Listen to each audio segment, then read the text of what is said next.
दूसरे दिन बिहारी जी के दर्शन करने गई तो बिहारी जी के दर्शन में दिखाई दी लालटेनो छाता।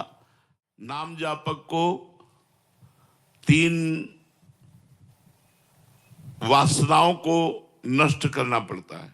यदि नित्य खुश रहना चाहते हो, आनंदित रहना चाहते हो और सदा सनातन आनंदित रहना चाहते हो, मन का विश्राम चाहते हो, शांति चाहते हो, तो एक एक पल संभाल संभाल कर श्यामा श्याम श्यामा श्याम, राधा वल्लभ श्री हरिवंश, राधा वल्लभ श्री हरिवंश, हर समय भगवत स्मरण परायण रहे। ये कहना सरल बात है कि हर समय भगवत स्मरण परायण रहे, पर है बहुत कठिन बात। आप लोग देख लीजिए, खुद देख लीजिए कि आप कितने मिनट सच्चिदानंद भगवान का चिंतन करते हैं। इसलिए नारायण स्वामी ने कहा, नारायण अति कठिन है, हरि मिलन की बाट, या में पग पीछे धरे, प्रथम शीश दे काट। मर के चलनो है जोगी, मर के चलनो है, मरो ऐसे मरो जैसे गोरख मरी दीठो। गोरखनाथ जी कहते हैं, मरना है, जिंदा मर जाओ, अर्थात अहंकार रहित हो जाओ, ऐसे मरो जैसे गोरखनाथ मरा। वो कह रहे हैं भगवान के मार्ग की बातें करना बहुत सरल है, वास्तविक बात है भगवान के मार्ग में चलना बड़ा कठिन है। हम लोग अपने जीवन भर यही देखते रहे, जैसे जरा सा चूक हो जाए तो फिसल कर न जाने कहां पहुंच जाए, ऐसे जरा सा चूक हो जाए तो माया मार के गिरा दे। बहुत बार साधक नाम की महिमा सुनता है और नाम जपना चाहता है, पर विषय भोगों की प्रीति उसे नाम नहीं जपने देती। जैसे आपने महिमा सुना तो आपको लगा हम भी भजन करें, 2-4 दिन भजन हुआ, फिर विषय की जो प्रीति है वो ऐसी मलिनता पैदा कर देती है कि नाम जप में रुचि नहीं होती, नाम जप में प्रीति नहीं हो पाती। इसीलिए विषय त्याग नाम जप के लिए अत्यंत आवश्यक है। विषय वो जो भगवान से विमुख करता है, जो भगवान के सन्मुख विषय करता है, उसका त्याग नहीं। धर्मयुक्त विषय का भोग भगवान की भक्ति बढ़ाता है और अधर्मयुक्त विषयों का सेवन भगवान की भक्ति में बाधा बनता है। सभी बुरे विचार एवं दुर्गुण 3 प्रकार से आते हैं। एक तो पूर्व जन्म के संस्कार से, हमारा पूर्व जन्म यदि गंदा रहा है तो इस जन्म में ना चाहते हुए भी गंदे विचार आएंगे। दूसरा भोजन से, यदि हमारा भोजन सही नहीं है तो हमारे विचार दूषित हो जाएंगे। तीसरा कुसंग से, यदि हमारा साथ ठीक नहीं है तो हमारे विचार दूषित हो जाएंगे। नाम जापक को 3 वासनाओं को नष्ट करना पड़ता है। एक भोजन से प्रकट हुई वासना, एक पूर्व जन्म से प्रकट हुई वासना और एक कुसंग से प्रकट हुई वासना। भोजन वाली 1-2 दिन में संभल जाएगी अपने आप। कुसंग वाली को बहुत सावधानी से संभालना है, क्योंकि अगर कुसंग लंबा खिंच गया तो हमारा जीवन बर्बाद हो जाएगा। पूर्व जन्म की वासना से लड़ना पड़ता है। 20 वर्ष वो सूक्ष्म हो जाती है लेकिन नष्ट नहीं होती। और जहां तीनों वासनाएं नष्ट हुई उसी समय आपको नाम अमृत जैसा मीठा लगेगा। 1 मिनट भी छोड़ना अच्छा नहीं लगेगा।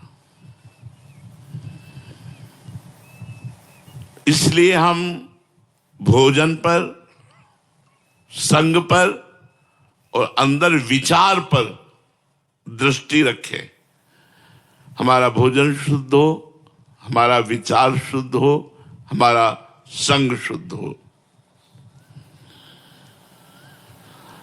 प्रायः सबके अंदर धन की लालसा अधिक रहती है। 3 बातें तो बाधा हैं ही, और ये 3 बातें और डबल बाधा है। स्त्री है तो पुरुष भोग की, पुरुष है तो स्त्री भोग की। धन कमाने की, धन इकट्ठा, धन बढ़ाने की, नाम हो जाए, ये बात। अब नाम जापक को इन 3 बातों पर विजय प्राप्त करनी होगी। पहले 3 वो और 3 ये। यदि गृहस्थ है तो संयम पूर्वक, धर्म पूर्वक अपनी पत्नी का सहवास करे और भजन करे तो कोई बाधा नहीं। विरक्त है तो भगवान का आश्रय लेकर सहने की कोशिश करे। धन है तो गृहस्थ है तो धर्म पूर्वक कमाए, और कमाए हुए धर्म पूर्वक धन से 10%, 100 में 10 रुपया गरीबों की सेवा, अनाथों की सेवा, गौओं की सेवा, संतों की सेवा, मरीजों की सेवा, इनमें खर्चा करें। निश्चित लाभ मिलेगा, आप देख लेना, बहुत जल्दी लाभ मिलेगा। यदि आपने परोपकार ठान लिया है कि आज का हम भोजन भूखे रह करके व्रत करेंगे और दूसरे को पवा देंगे, तो एक दिन आपके यहां भंडारा चलने लगेगा। लिख लो हमारी बात। अगर धनी बनना है तो हम तुम्हें सच्चा उपाय बता रहे, परोपकार करना शुरू कर दो। 5 रुपए से शुरू कर दो परोपकार करना। हमारे वृंदावन में सेवा कुंज के इस साइड में एक आश्रम है जिसका नाम नथियाबाई। नथियाबाई तो जब आई यहां तो उन्होंने सोचा मेरे से क्या भजन होगा, संत सेवा बन जाए, यही मेरे भाग्य की बात है। अब संत सेवा के लिए धन चाहिए, तो क्या करती, यमुना किनारे उपले बिनती, जो जानवर गोबर कर देते सूख जाता है उसे उपला कहते हैं, और ब्रजवासियों से आटा मांग लाती और रोटी बनाती, फिर संत को बुलाती, पाती। अब वो नाम जपते हुए ऐसी रोटी बनाती कि जो संत पाता वो बड़ाई करता। अब वहां बिना बुलाए संत आने लगे, 2 आने लगे, 4 आने लगे। उन्होंने किसी को मना नहीं किया, कभी भी आ जाए, रात के आ जाए तो रोटी बना के देने लगी। धीरे धीरे लोगों को पता चला, वहां दाल और आटे के बोरे, घी की टीनें पहुंचने लगी। धीरे धीरे आश्रम बन गया।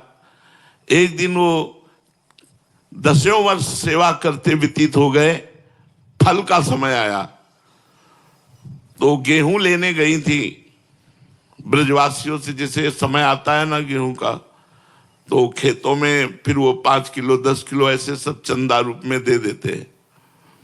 तो गाड़ी भरकर, बैलगाड़ी भरकर गेहूं लिए हुए उसी में आराम से आ रहे थे। अब इतने में बादल आ गया और बूंदें गिरने लगी, अंधेरा हो गया। अब वो थोड़ा सा परेशान हुई कि ये कैसे सुरक्षित गेहूं पहुंचे, अंधेरा हो गया, कुछ प्रकाश के लिए उनके पास था भी नहीं।